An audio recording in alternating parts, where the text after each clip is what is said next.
chase with multiple squad cars in pursuit. Then, things got even more dangerous. We're again headed in the opposite lane of travel, so we're traveling north. The courtroom doors slam open. Janine Jeromeo stands before the judge, her hands clenched into fists at her sides. Her lips curl into something between a snarl and a smirk. "I'm not a murderer," she hisses, loud enough for every person in the gallery to hear. The bailiffs shift their weight, hands hovering near their belts. One wrong move, and they'll drag her out in cuffs. The prosecutor hits play on the audio file. Static crackles through the speakers. Then a voice, Janine's voice, breaks through, high-pitched and breathless. "He's got a knife to my throat. Please, you have to help me." The screams sound real. The panic sounds genuine. The dispatcher's voice responds, urgent and professional, already mobilizing units. But that man, the one she claimed was holding a blade against her skin, threatening to kill her, he never existed. Not in that car, not on that highway, not anywhere near the chaos that followed. The screen behind the prosecutor flickers to life. Smoke billows from twisted metal. A squad car crushed like a soda can. Glass glittering across asphalt like shattered diamonds. And there, barely visible in the corner of the frame, a badge lying in a pool of something dark. Hi viewers, kindly tell us where you're watching from and what time it is. New Mexico had seen its share of tragedy. But this case? This one would carve itself into the state's memory like a scar that never fades. 2 lives stolen, a community shattered, all because of one phone call. The judge leans forward, his voice steady but cold. "Ms. Jeromeo, do you understand the charges against you?" She laughs. Actually laughs. The sound echoes off the wood-paneled walls, hollow and sharp. But the truth about that night, the real truth, wouldn't fully surface until the one man she thought would protect her walked into the courtroom and opened his mouth.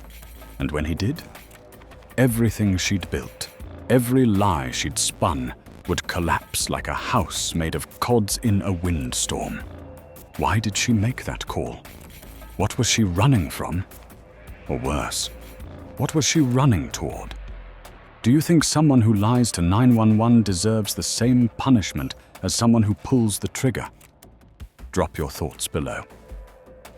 The 911 call comes through at dispatch just after noon. The operator picks up on the second ring, already typing notes into the system. Then Janine's voice floods the line, breathy, shaking, desperate. "There's a man in my car. He's got a knife. He says he's going to kill me if I don't drive." The operator's fingers fly across the keyboard. "Ma'am, can you tell me where you are right now?" "I-25. We're heading north." "Oh God, he's yelling at me. Please, please send someone." Every word sounds like terror. Every gasp feels like survival. The operator doesn't hesitate. Units are dispatched immediately. Officers race toward the highway, sirens wailing, adrenaline already pumping through their veins. A woman's life is on the line. A hostage situation in motion. But rewind the tape. Listen again. Strip away the panic, the screams, the performance. That breathlessness, it's not fear. It's something else entirely. Something electric. Something hungry. Her voice doesn't tremble from terror. It trembles from thrill. And yet, the man she claimed was threatening her, the one holding a knife to her throat, forcing her to drive at gunpoint, was miles away. Safe at home. Exactly where she'd dropped him off 20 minutes earlier. Officers don't know that yet. Right now, they're preparing for a hostage rescue. They're running toward what they think is danger. They're running toward death. If you heard that 911 call without knowing the truth, would you believe her? Let us know in the comments. Sirens scream across the New Mexico desert. 3 squad cars barrel down I-25, weaving through midday traffic like needles threading fabric. The speedometer in the lead car climbs. 70, 80, 90 miles per hour. The officer behind the wheel grips it tight, knuckles white, jaw clenched. Dispatch crackles over the radio. Suspect vehicle identified. White sedan, heading northbound. Then the call that makes every officer's blood run cold. She's crossing into wrong-way traffic. The sedan swerves across the median. Tires screech.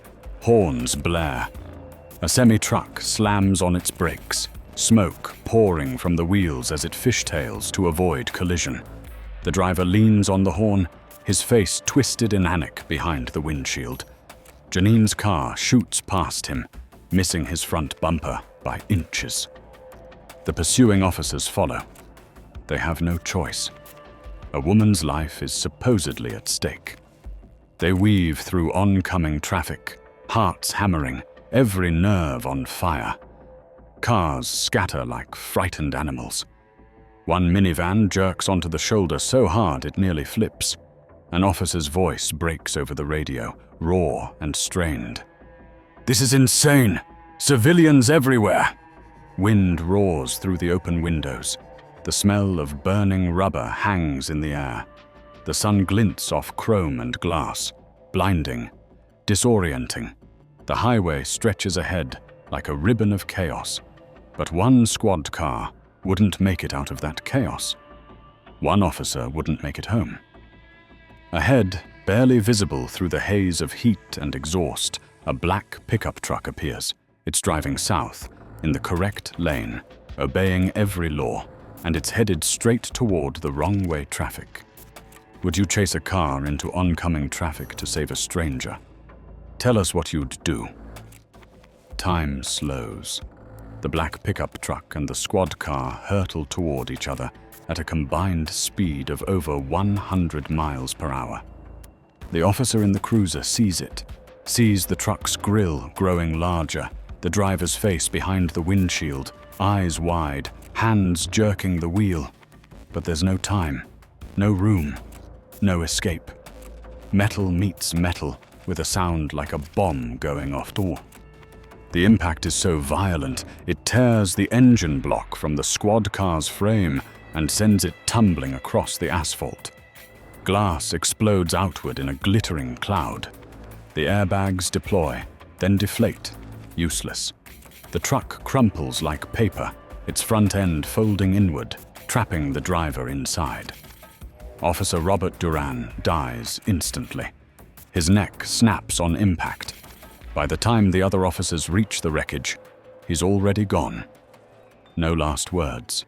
No final breath, just silence and twisted steel. Frank Lovato, the man driving the pickup, doesn't die right away. He's trapped in the cab, chest crushed against the steering wheel, blood pooling in his lap. He's 63 years old, a retired Santa Fe firefighter, a man who spent decades running toward fires to save strangers, and now he's pinned inside his own truck, gasping for air that won't come. The officers reach him. They try to pull him free, but the metal won't budge. They call for paramedics, for the jaws of life, for anything. But Frank's eyes are already dimming. He dies before the ambulance arrives. The other officers stand frozen, radios crackling in their hands. They're no longer chasing a kidnapping victim. They're standing in the wreckage of a double homicide. And Janine? She swerves onto the grass shoulder 50 yards ahead, her car coasting to a stop. She jumps out, screaming, hands clawing at the air. "He made me do it! He's in the bushes! He had a knife!" Officers sprint toward the tree line, guns drawn, searching for a man who isn't there. for a threat that never existed. 2 lives gone in seconds, and the person responsible is still screaming about a ghost. Can you even imagine what those officers felt in that moment? Guns drawn, officers spread out along the highway's edge. Boots crunch over gravel and broken glass. The sun beats down, relentless, turning the asphalt into a shimmering mirage. Sweat drips down their faces. Their radios hiss with static and frantic voices. Suspect on foot. Male, armed with a knife. All units, sweep the perimeter. They move through the brush, scanning every shadow, every movement. Their hearts pound so hard they can hear it in their ears. Somewhere out there, they believe, is a man who just forced a woman into a deadly chase. A man who might still have a weapon. A man who might kill again. Then dispatch breaks through the noise. The voice is calm, but the words hit like a sledgehammer. We have 2 fatalities at the scene. Officer down. Civilian down. The officers freeze. Some lower their weapons. Others drop to their knees. One officer, barely 25 years old, leans against a tree and vomits into the dirt. And the boyfriend they were hunting? The one they'd been risking their lives to find? Police already had proof he wasn't there. He'd been tracked down to his home address, alive, unharmed, and completely confused. He'd been dropped off hours before the chase even began. Janine had lied about everything. Back at the scene, a camera mounted on a nearby cruiser captures it all. Janine stands beside her car, arms crossed, face blank. No tears, no shock, no remorse. Just a woman waiting, watching, almost bored. What kind of person makes a false 911 call knowing it could cost lives? Drop your answer below. We want to hear what you think. The boyfriend sits on a sagging couch, controller in hand, when the knock rattles his apartment door. He pauses the game, opens it. 3 officers stand there, hands near their holsters, eyes scanning past him into the dim hallway. Where is she? He blinks. Who? Janine, your girlfriend. Where is she right now? Work, I think. She dropped me off like 2 hours ago. He scratches his neck, confused. Why? What happened? The lead officer steps closer. You weren't in a car with her tonight. She didn't threaten you. You didn't hold a knife to her throat. The boyfriend laughs. It's genuine, bewildered. A knife? Man, what are you talking about? I've been here playing Call of Duty since she drove off. Silence. The officers exchange glances. One radios dispatch. Boyfriend confirmed at residence. No kidnapping. Repeat. No kidnapping. The boyfriend's smile fades. Wait. What did she say I did? But they're already turning, jogging back to their cruiser. One officer stays behind, pulling up security footage on his phone. The timestamp reads 7:14 p.m. There's Janine's car, idling at the curb. The boyfriend climbs out, waves, walks into his building. The car sits there, engine running. 30 seconds pass. A full minute. Then Janine shifts into drive and speeds off, alone. The officer rewinds it, watches again. Her face is visible through the windshield, eyes wide, not panicked, not afraid. Something else entirely. She's smiling. Back at the crash site, investigators swarm the wreckage. Officer Duran's body has been removed. Frank Lovato's too. Yellow tape flutters in the wind. One detective kneels by Janine's car, shining a flashlight into the back seat. No signs of struggle. No knife. No evidence anyone else was ever inside. Another detective pulls up phone records. Janine's call log shows she dialed 911 at 7:18 p.m. 4 minutes after dropping off the boyfriend. 4 minutes of her sitting in that idling car, engine humming, hands gripping the wheel. What was she doing? One investigator mutters. Deciding, another answers. They play the 911 call again. Listen past the words. There's no traffic noise, no struggle. Just Janine's voice, breathy and theatrical, selling a story that never happened. And underneath it all, buried in the static, there's something else. A sharp inhale, the faint edge of excitement. She wasn't scared. She was thrilled. Prosecutors huddle in a cramped office, case files spread across the table. They have the timeline. They have the bodies. They have the lie. But motive? That's the crack in the armor. Defense attorneys love cracks. She was high, one suggests. Drugs explain the irrational behavior. Toxicology came back clean. Mental break then. Psychotic episode. She was coherent enough to fabricate a detailed kidnapping story and execute a high-speed chase. Then what? Why would she do this? No one answers. Outside the window, the Santa Fe sunset bleeds orange and red. Somewhere in a holding cell, Janine sits on a concrete bench, humming to herself. A guard walks past. She looks up, grins. "I'm not a murderer," she says to no one. The lead prosecutor leans back in his chair, rubbing his temples. "We need something concrete, a witness, evidence of intent, something that shows the jury this wasn't random chaos." His assistant glances at a list of potential witnesses. Stops, taps a name. "What about the husband?" The room goes still. "He wouldn't testify against her," someone says. "Maybe. But let's ask." And the husband does agree. Sits across from investigators 2 days later, hands clasped on the table.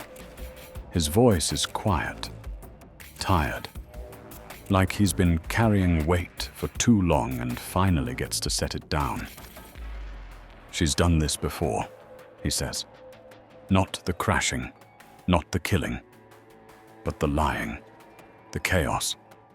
She gets bored and she creates situations, makes things happen. I thought it was just drama at first, relationship stuff. But it got worse. Worse how? She'd call the cops on me, say I hit her. I never did. She'd show up at my work, screaming, making scenes, then laugh about it later like it was a game. She told me once she liked watching people react, said it made her feel alive." The investigator leans forward. "Did she ever talk about hurting herself or others?" The husband hesitates, then nods. "She said she wanted to see what would happen if she just let go, stopped caring, stopped following rules. She asked me if I thought people would remember her if she did something big." "What did you say?" "I told her that was a terrible thing to think, and she smiled. She smiled and said, maybe, but at least they'd remember." The room exhales. The prosecutor's assistant stops taking notes, looks up. "Will you testify to this in court?" The husband meets his eyes. "Yes." And just like that, the crack seals shut.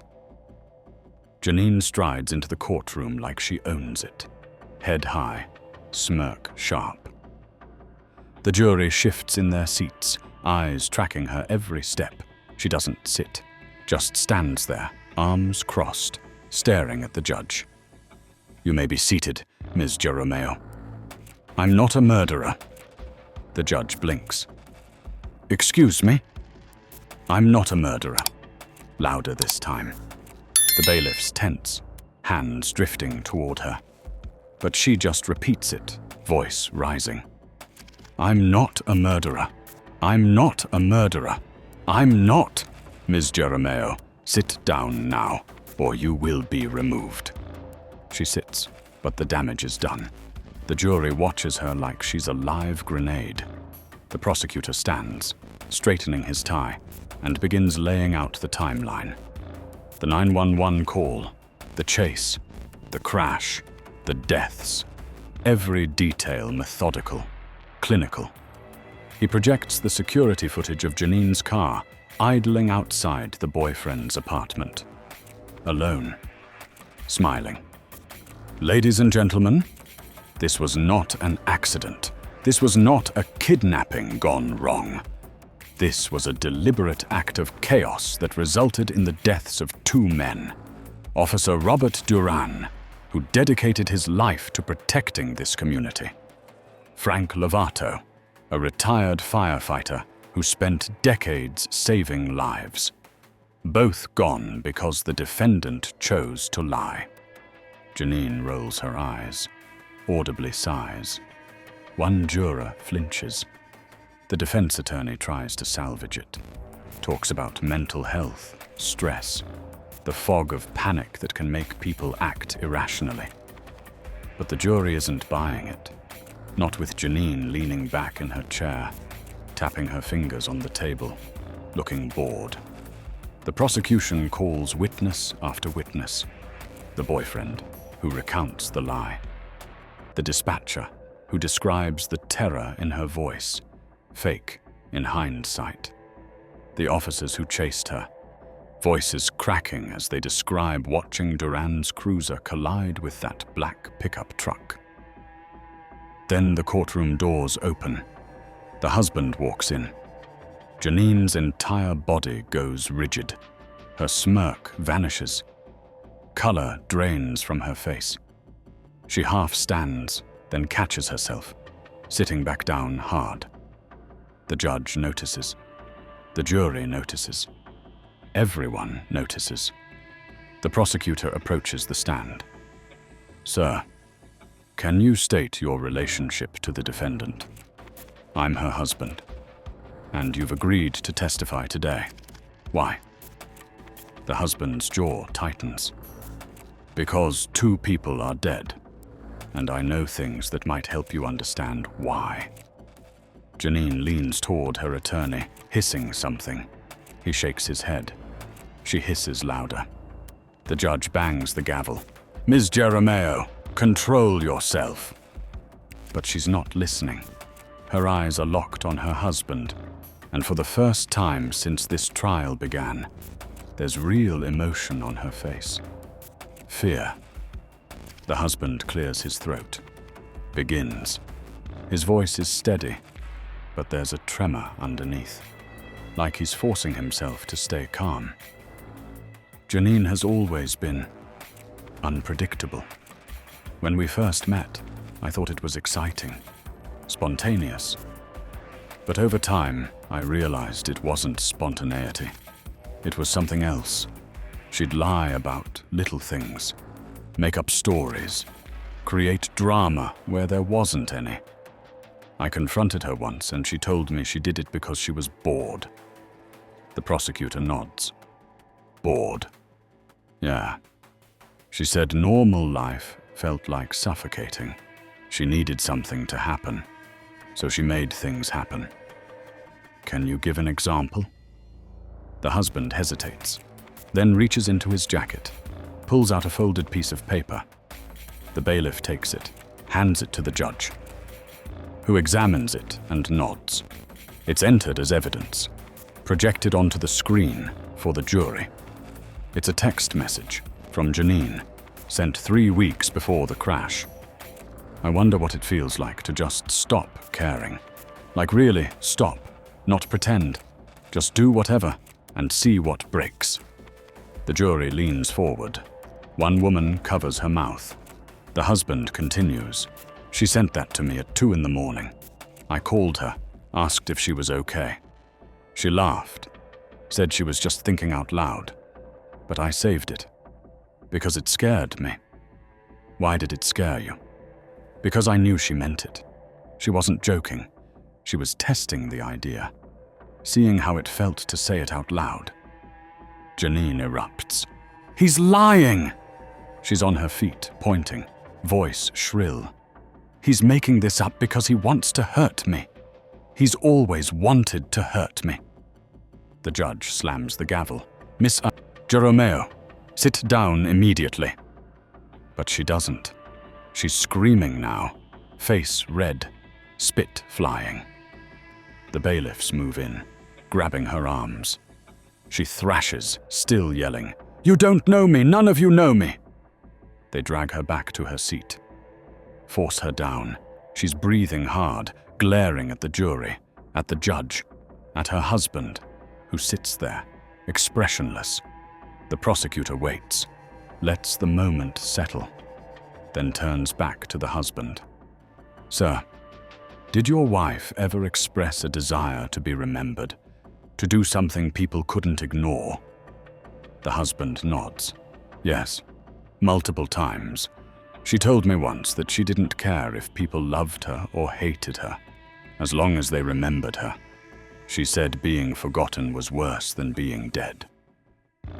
The courtroom goes silent. The prosecutor picks up another document, another piece of evidence. This one's a journal entry, recovered from Janine's apartment after her arrest. He reads it aloud.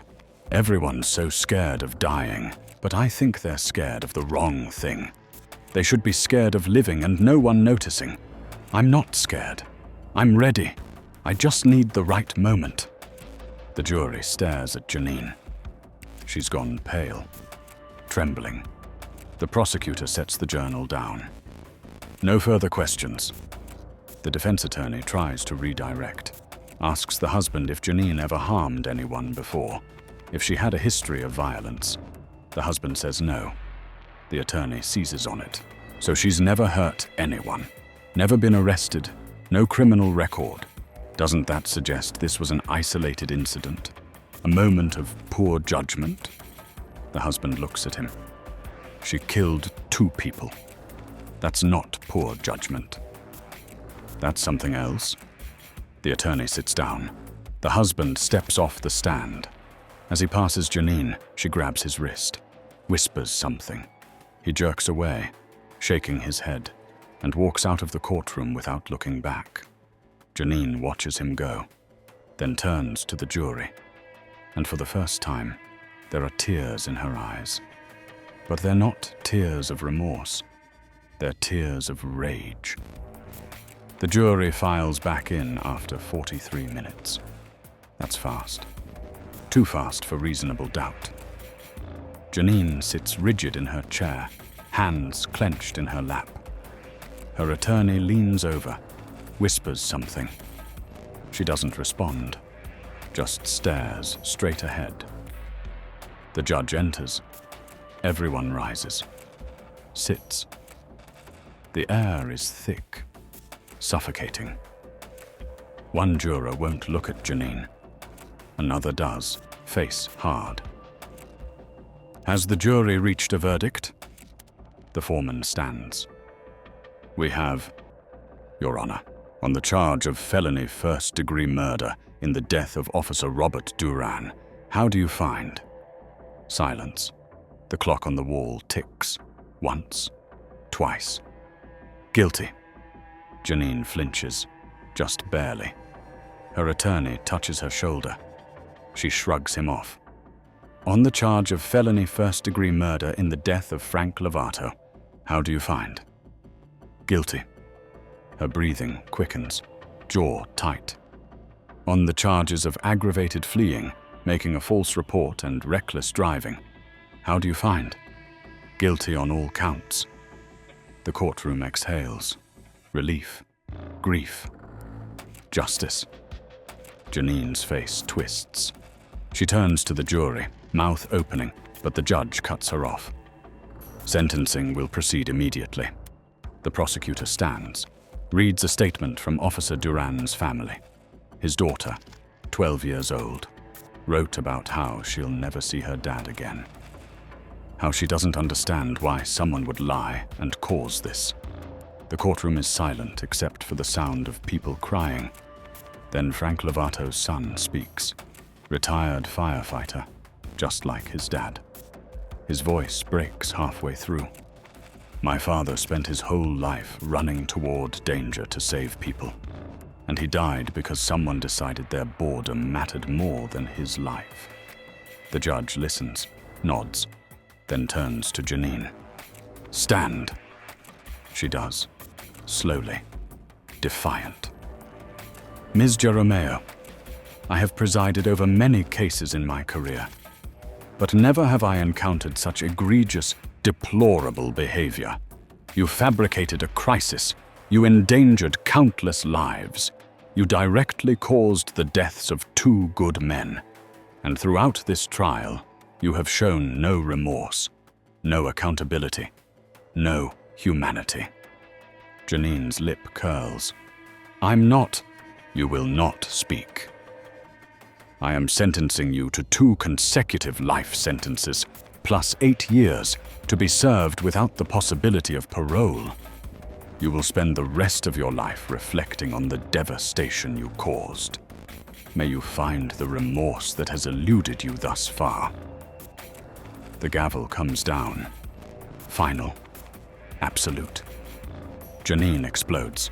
This isn't real. You're all insane. I didn't do anything wrong. The bailiffs grab her. She's kicking, screaming, cursing the judge, the jury, the courtroom. You're framing me. This is a setup. I'm not a murderer. They drag her toward the door. She digs her heels in, still shouting. The courtroom watches in stunned silence. One bailiff loses his grip. She lurches forward, nearly breaking free. They wrench her back. Her voice echoes down the hallway, even after the doors slam shut. I'm not a murderer. I'm not a murderer. The judge sits back, removes his glasses, rubs his eyes. The families of the victims hold each other, crying. The jury looks shaken, drained. One woman is openly weeping. Outside, news cameras swarm. Reporters shout questions. But inside that courtroom, there's only quiet and the weight of 2 empty chairs. Officer Robert Duran's daughter keeps his badge in a shadow box above her bed. She's 16 now, hasn't touched it since the day they gave it to her. Sometimes she wakes up and forgets he's gone, reaches for her phone to text him, then remembers. Frank Lovato's son placed his father's firefighter helmet on the mantel. Next to it, a photo from his retirement party. Frank's smiling, surrounded by the crew he served with for 30 years. The son walks past it every morning, stops, touches the glass. 2 lives, gone because of a single phone call. The lie didn't start with Janine speeding down the highway. It started the moment she dialed 911. The moment she decided her need for chaos mattered more than truth, more than safety, more than the lives of strangers who'd never wronged her. Prosecutors called it felony murder. Psychologists called it thrill-seeking behavior. The judge called it deplorable. But none of those words bring back the dead. In prison, Janine writes letters, appeals, claims she was misunderstood, framed, that the jury was biased, that her husband manipulated everyone. She insists she's innocent, that the world got it wrong. She never once says the names Robert Duran or Frank Lovato. The investigators who worked the case still talk about it. Late nights in the precinct, when the calls slow down, they'll pull up the footage. Watch that security camera video of Janine sitting in her car, alone, smiling, deciding. What was she thinking? One asks. Doesn't matter, another replies. She made a choice. And that's the lesson buried in the wreckage. the one that haunts. Choices ripple. A lie doesn't just hurt the liar. It spreads, touches everyone downstream. Officer Duran never made it home that night. Frank Lovato never got to see his grandkids grow up. Their families carry that weight forever. All because someone wanted to feel something. The courtroom is empty now. The trial is over.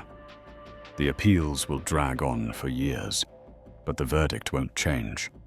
2 life sentences, no parole. Justice in its cold, hard form. But justice doesn't resurrect the dead. It doesn't give Officer Duran's daughter her father back. Doesn't let Frank Lovato's son hear his dad's laugh one more time. It just closes the case file, stamps it, moves on to the next tragedy. And somewhere, in a cell with no windows, Janine Jeromeo paces, still insisting she's not a murderer, still believing her own lie. Because the scariest part isn't that she lied, it's that she still doesn't think she did anything wrong. Anyone can dial 911. Anyone can create a crisis. And in those few seconds between the call and the consequence, a lie becomes a weapon. Sometimes the deadliest one. We've got more stories like this one coming your way. Real cases, real consequences, real lessons about the choices people make when they think no one's watching. If you want to stay updated, hit that subscribe button and turn on notifications so you don't miss what's next. Drop your thoughts in the comments below. Share this story. Let others know that every choice matters. Every lie has a cost. And sometimes that cost is measured in lives.